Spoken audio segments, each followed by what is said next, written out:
Hey guys, it's been a while since I've posted any videos of any artifacts or collections of mine. I've been busy with the move, of course, and finally got everything unpacked and was ready to post some stuff that you haven't seen. This is another frame of points that I've had for a while now.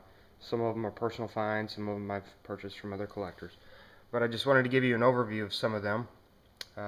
Here's a Snyder point that I found at the fork that I talked about a little bit on some of my previous posts. You can see that darker creek stain on it. Found that on Easter Sunday, so it's been quite a while ago. But there are a few neat points in here that I thought you guys might like to see. Here, this is by far my largest Clovis, and this came from Macon County, Missouri. Some people wouldn't associate this necessarily with a Clovis point, but you can see the basal thinning strikes, if I can get the right light on it, that are pretty large, basically terminate right here on this face, and then on the other side they were setting it up to flute.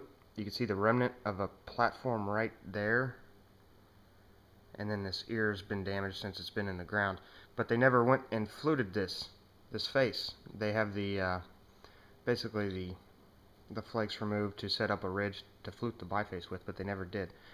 When you look at the workmanship on this thing, it's pretty flattened in cross section with really steep edge work that wasn't very invasive along the edge, and these large bifacial thinning flakes that went across almost to the other edge on these sides. It's more of a western trait for Clovis points, and we don't typically see too much of that around here in the Midwest. You see the same thing on Clovis bifaces, which this is another example of, with the big broad flakes coming across and the steep edge work. Basically, these were used as knives and cores for future flake material, and when these cores would get exhausted, then they would go ahead and truncate the base and flute them. So you see these remnants with these large flake scars on them. Pretty neat.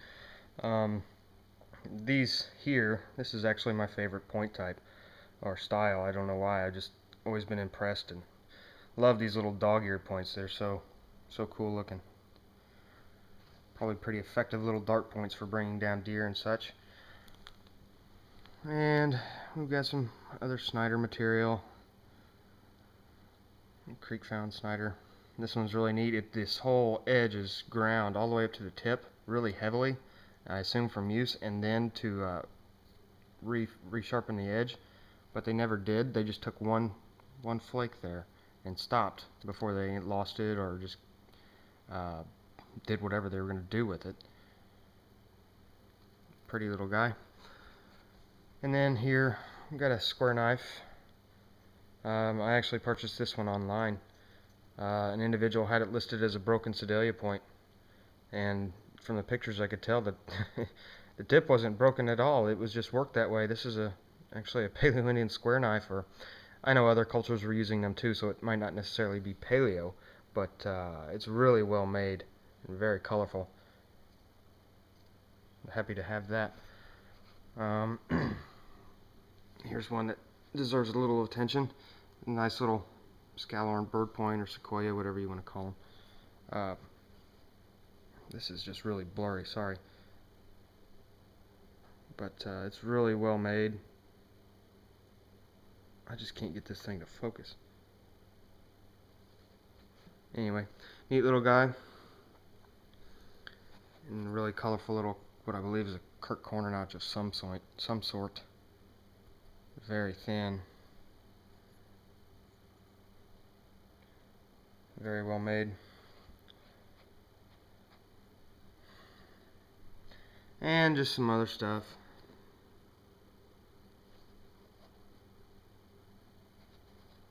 I thought you guys would enjoy looking at them. I enjoy seeing your pictures or your videos of your points that you found. Whether you find them, whether you have the camera where you've actually found them or not, it doesn't really matter. They're just pretty neat to look at and study. I've pored over these many hours. Not necessarily every single one of these, but just the points that I have in general. So yeah, here you go. Thanks for watching.